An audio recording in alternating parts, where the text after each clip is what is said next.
Se joint à nous ce soir le ministre de la Sécurité publique du Québec, Yann Lafrenière. Bonsoir, M. Lafrenière. Oui, bonsoir à vous. On va bien sûr parler dans un instant des raisons qui vous amènent à Trois-Rivières aujourd'hui, mais d'abord, je n'ai pas le choix de vous poser la question. Comme ex-policier, comment vous avez vécu les derniers jours alors qu'un fugitif a quand même provoqué tout un déploiement policier chez nous? Mais je pense, comme la majorité des citoyens de la région, les gens étaient stressés, nerveux. Une traque qui a duré 4 jours. Je suis arrivé ici au quartier général de la Sûreté du Québec en commençant par remercier les policiers pour leur travail. Je ne parle pas de l'enquête, je ne parle pas de l'arrestation, parce que vous savez qu'il y a une enquête du Bureau des enquêtes indépendantes. Mais la traque, le travail qui a été fait, je remercie les policiers, je remercie les médias qui ont diffusé l'information qui a permis à un citoyen d'appeler les policiers, de leur dire où se trouverait le suspect. Oui. Alors, quand on travaille ensemble, ça amène de bons résultats. Puis je pense que c'est un exemple probant qu'on a eu. Parce que ce n'est pas toujours facile, ces recherches-là, qui sont en forêt, dans des conditions météorologiques pas toujours clémentes également. Vous l'avez vécu tellement d'années. C'est difficile comme travail pour les policiers, avec cette pression et ce stress de pouvoir tomber nez à nez avec un fugitif quand même, là. Oui, absolument. Puis maintenant qu'on connaît la finalité, bon, c'est plus simple, là, mais pendant un bout de temps, les gens se demandaient, il est parti où? Dans quelle région? Est-ce que je dois m'inquiéter? J'entendais des plaisanciers, des gens qui étaient dans un camping à proximité qui se disaient, écoutez, est-ce qu'on doit quitter? Est-ce qu'on reste ici? Donc, ça a amené beaucoup de stress pour les gens de la région. Et là, on dit tout ça, mais il ne faut pas oublier la famille qui a été touchée de plein fouet par cet événement. Événement extrêmement triste, alors nos pensées vont à cette famille. Vous êtes à Trois-Rivières aujourd'hui pour officialiser une mesure qui avait déjà été annoncée plus tôt, soit celle d'honorer la policière Maureen Brault en nommant un viaduc pour elle. Comment s'est passée votre journée? Écoutez, c'est un mix d'émotions. J'étais avec des collègues, des amis ici, des policiers retraités, parce qu'à la base, ce sont des recommandations qui ont été faites par un groupe, un OBNL, qui s'appelle Devoir de mémoire. Ça fait déjà 7 ans qu'on travaille sur ce projet-là.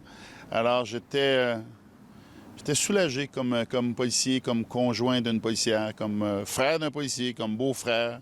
Alors, vous comprenez, je suis bien entouré de policiers. Ouais. Alors, aujourd'hui, de dire, on va honorer, on a ce devoir de mémoire, parce qu'il y a 3 objectifs. Le premier, c'est pour la famille.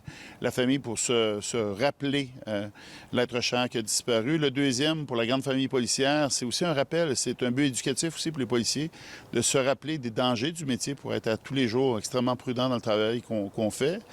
Et le troisième, pour nous les citoyens, mais c'est de ne jamais oublier ces hommes et ces femmes qui ont fait le sacrifice ultime pour nous permettre de vivre dans un environnement qui est sécuritaire. Alors, pour toutes ces raisons-là, moi, j'étais heureux d'être ici aujourd'hui pour une première, c'est vrai. On l'avait annoncé avec la première ministre, Mme Fréchette, à Nicolette. Ça s'est fait au mois de mai, pendant la semaine de la police. Et on a dit que c'était une première qu'on a fait aujourd'hui, mais c'était pas la dernière. Ouais. Alors, on travaille avec d'autres familles qui vont accepter, parce que c'est vraiment selon les vœux de la famille, qui vont accepter que des viaducs, que des ouvrages soient nommés au nom de leur proche qui est décédé. Mais je vous confirme que dans les prochaines semaines, on va en faire d'autres. Puis je veux remercier le ministère des Transports, qui était un excellent partenaire. Écoutez, j'ai été surpris. J'ai été surpris parce que l'affiche a été mise avant même que je le sache. Oui. Et c'est des gens de Radio-Canada, pour ne pas nommer M. Louis Cloutier, qui me l'a annoncé. Alors, ça vous démontre à quel point les gens du ministère des Transports voulaient rapidement mettre l'épaule à la roue puis nous amener des résultats. Puis j'en suis très fier aujourd'hui. Elle a été tuée en service à Louisville. Souvent, c'est là où ça s'est passé que les gens vont chercher à commémorer. Ce n'est pas le cas aujourd'hui et ce n'est pas seulement la décision du gouvernement. C'est tout sauf la décision du gouvernement, c'est une décision de la famille. Et la façon que ça va se passer, c'est pour ça que c'est pas le gouvernement, c'est pas la Sûreté du Québec qui négocie ou qui est en lien avec la famille, c'est vraiment un organisme à but non lucratif.